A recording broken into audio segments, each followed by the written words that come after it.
So I think most people, when they think of science fiction humorists, and especially from the golden age of science fiction or a little bit after, tend to think of Douglas Adams and especially Hitchhiker's Guide, which, interestingly, I have the second and third book, but not the first book, and I'm wondering if I took the first book from my father, and that's at my mother's house, because these were books that I took from my father's house after he died that I hadn't taken as a teenager. But anyways, Douglas Adams is fine. He's very memeable. I don't find him honestly particularly funny, but there are other science fiction writers from the golden age who I do find funny. And a lot of them I actually found through this book, which I didn't realize my father had a copy and I got from the library, which is 50 science fiction shorts. So they are stories that are under 1,000 words, I think. And a lot of them are under 500. And I found several interesting writers through this, some of whom didn't really have anthologies or didn't really write more humor. And as a result of that, I ended up getting 5 Nesfa Press collections, partly based on these stories, partly based on other collections that I read that had good humorous stories, so I wanted to go over those, as well as another writer who I'm not completely sure if he's golden age, and I need to cover up part of the cover for censorship purposes, but this is John Sladek, and he was best known for doing parodies of other science fiction writers, which may not land if you don't know who they are, but if you know who they are, they're hilarious. And I think some of them are in here. I actually have the full collection, which is print on demand, but I could not find my copy, so I pulled this, which was from my father's collection, which has at least some of those parodies. But I will link, I have Amazon affiliate links in my description, and I will link the Sladek book, assuming it's still in print, which it should be there. And then Nesfa Press. So as I said, there were 5 of these writers who had complete short story collections who wrote a lot of humorous stories. And the first of these is Anthony Boucher. Complete Boucher because he didn't write a lot. He was best known as an editor of one of the big science fiction magazines. And the story in this collection, which was partially edited by Asimov, but of course Asimov, very prolific, was a story about a mission to the moon, which I believe is inhabited by werewolves, if I'm remembering correctly. And there's another story on that same universe here, and just a number of these stories are quite humorous. And then next up, we have Frederick Brown, who is best known for 2 of his stories that ended up in a lot of best of collections.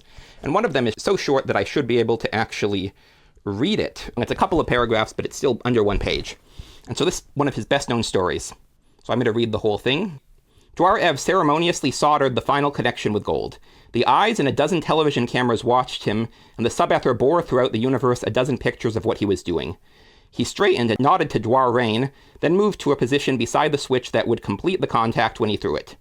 The switch that would connect, all at once, all of the monster computing machines of all the populated planets in the universe, 96 billion planets, into the super circuit that would connect them all into one supercalculator, one cybernetics machine that would combine all the knowledge of all the galaxies. Dwar-Rain spoke briefly to the watching and listening trillions. Then after a moment's silence, he said, "Now, Dwar-Ev." Dwar-Ev threw the switch. There was a mighty hum, the surge of power from 96 billion planets. Lights flashed and quieted along the miles-long panel.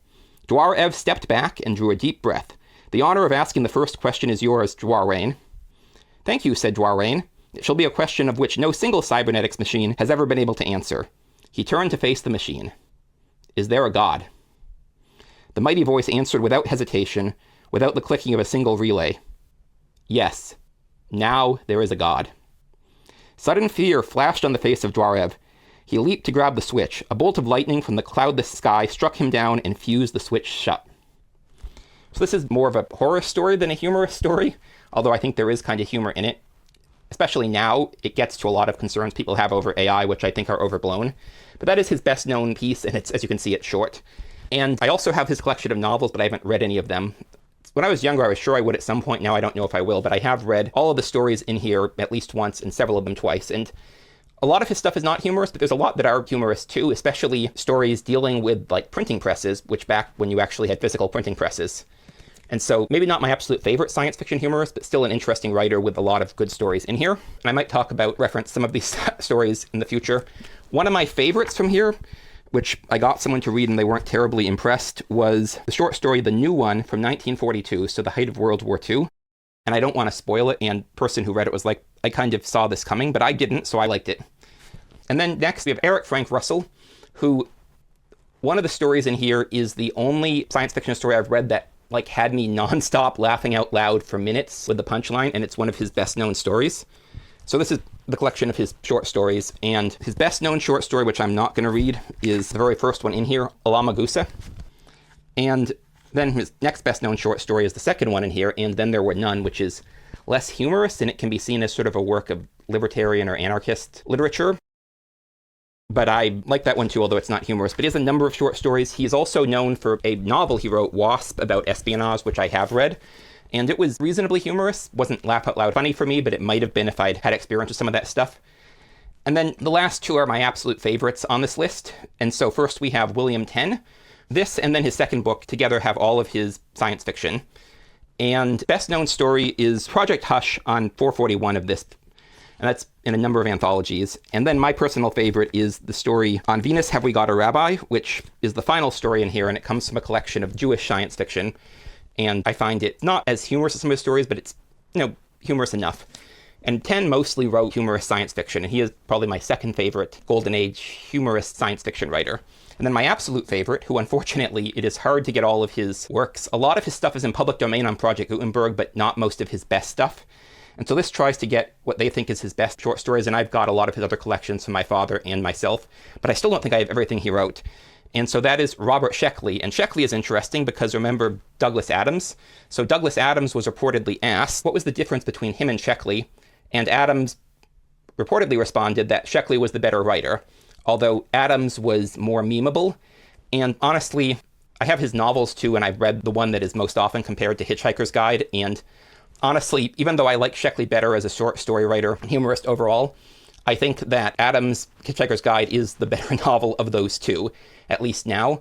Although actually I should go back and reread it, because I was trying to read it as a humorous story, but it's also a critique of bureaucracy, which, as I thought more about that today, I wonder if I would appreciate it more. But a lot of Sheckley's stories are uproarious and they make me laugh. And a lot of his best stories are in this book. So anyways, 5 Nesfa Press books. And then also honorable mention to John Sladek for his parodies of other science fiction writers, which if you don't know them might not work so well. And there's a lot of science fiction writers from that time who wrote stories that were to some degree humorous. I could easily have done C.M. Kornbluth, who I talked about before, who was sort of often darkly humorous, or my favorite writer, Jack Vance.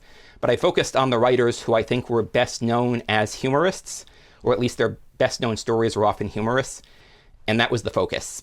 And so wanted to talk about that. Thanks for watching. I'm Magpie, and I'll see y'all in the next one.